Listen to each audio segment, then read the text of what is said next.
Good morning. This is Mrs. Hinner, and today I'm going to read a chapter from Ground Zero, a novel of 9/11. Windows on the World.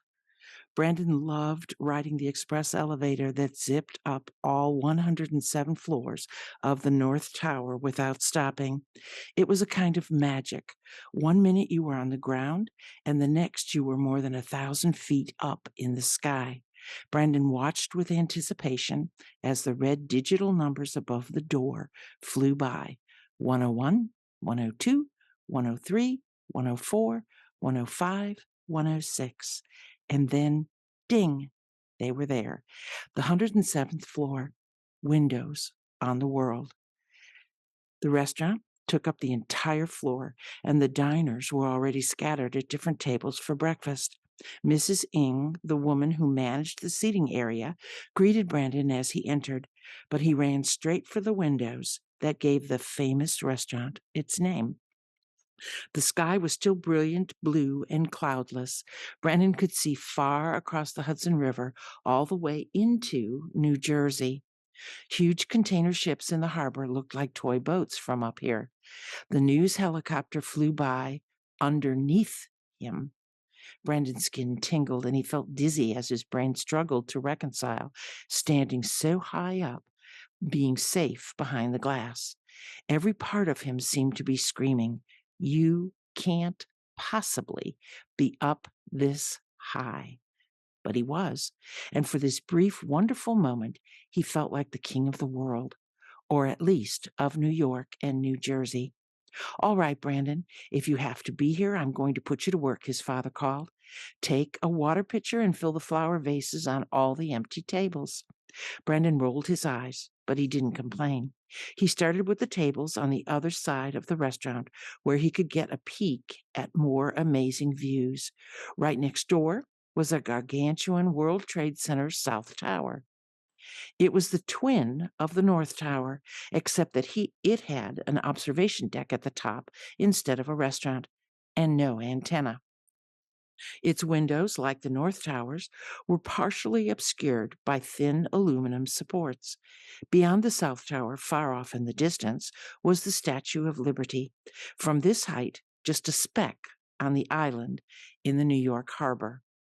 Brandon finished filling the vases and headed for the eastern side of the restaurant, which offered picture postcard views of the Brooklyn and Manhattan bridges. Brandon had been down there less than half an hour ago, looking up at the Twin Towers from the Q train.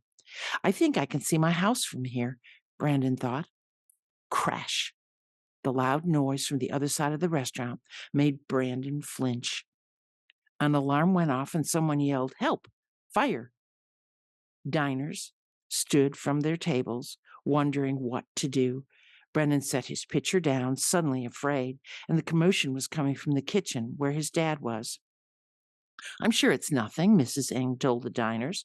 "No need to panic." Brennan ran to the kitchen and stopped at the door. A great towering flame burned on one side of the stovetops, licking at the ceiling. Brandon could feel the heat through his clothes. The kitchen floor was littered with broken dishes and food, and cooks and servers stood back from the fire in fear. Brandon's dad was there, but he wasn't hurt. He wasn't afraid of the fire either. "What are you all standing around for?" Brandon's dad said. He grabbed a towel and started to beat down the flames. Brandon relaxed. He'd seen kitchen fires before. They were always spectacular, but ultimately not very dangerous. Grease would catch fire on a stove and burn hot and bright, and within half a minute, someone would put it out by throwing a pot lid on top or smoldering it with a towel. Ordinarily, Brandon would have stayed to watch, but this, he realized, was the perfect distraction for him to slip away down to the underground mall and buy a replacement Wolverine glove for Cedric. He patted his pocket again, filling the lump of bills and coins. Getting the mess in the kitchen cleaned up would keep his dad busy for a while, and Brandon would be down to Sam Goody and back before his dad even knew he was gone. Brandon hurried past Mrs. Eng, who was still reassuring the diners, and over to the elevators. He pressed the down button and looked over his shoulder nervously, hoping his dad wouldn't come out of the kitchen and see him. Ding! An elevator door opened. It wasn't the express elevator that went straight back down to the lobby. This one only went to the sky lobby at the 78th floor. From there, Brandon would have to take 2 more elevators to get downstairs.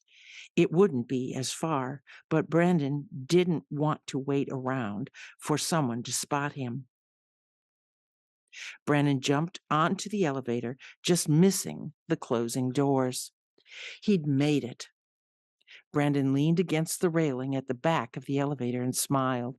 He couldn't fix punching Stuart Pendleton in the nose, but he could fix breaking Cedric's Wolverine gloves, and that made him feel better.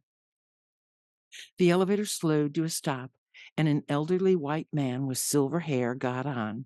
The elevator stopped again, and a blonde white woman in a purple pantsuit got on, followed by a big white guy in a blue blazer and a red necktie. I shouldn't have taken the local, Brandon thought. He glanced at his Lego watch. 8:45 a.m. He was going to have to be speedy if he didn't want his dad to find out he was gone. The elevator stopped again, and a man with brown skin and a graying beard wheeled a catering cart with empty dishes onto the elevator. He wore a light blue turban that matched the color of his Windows on the World uniform. Brandon froze. The man wore a name tag that said Shavender. Brandon didn't recognize him, but he worried that Shavender might have seen Brandon around the restaurant and would know he was Leo Chavez's son. Brandon slipped further behind a big white guy and watched the red digital numbers on the floors tick by. 94, 93, 92, 91, 90, 89, 88, 87, 86. Thoom! Something boomed above him, and the elevator suddenly went sideways.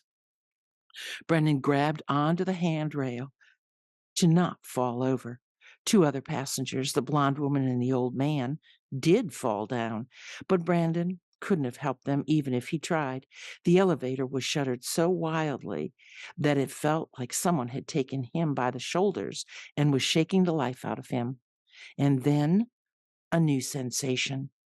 They were falling. No, the elevator car wasn't falling. It was leaning further and further and further to the side, like they were on a tilt-a-wheel at Coney Island. Brandon held tight onto the handrail, digging in his heels, while the other passengers slid forward until they were all pinned to the opposite wall. The serving cart toppled over, spilling dishes and water and silverware. Brandon's mind raced, trying to make sense of what was happening. The elevator couldn't swing this far in the elevator shaft. Elevator shafts were just a little bigger than the elevators inside them. That meant the whole tower was leaning. All 107 floors. That wasn't possible, was it? The elevator stopped tilting, and Brendan held his breath. No one uttered a word. Then, slowly, sickeningly, popping up and complaining the whole way, the elevator began to right itself. It came up straight, and Brendan caught his breath, and even the elevator swayed in the opposite direction. The passengers, who'd been pinned to the wall, scrambled to cling to the railing to stay put. Brennan closed his eyes and braced himself as the silverware and broken plates came skittering across the floor toward him. But the elevator didn't swing so far this time. It shuddered and groaned its way back upright. The lights flickered but stayed on, and suddenly everything was quiet again. "What the hell?" the silver-haired man started to say, and then the elevator began to slide.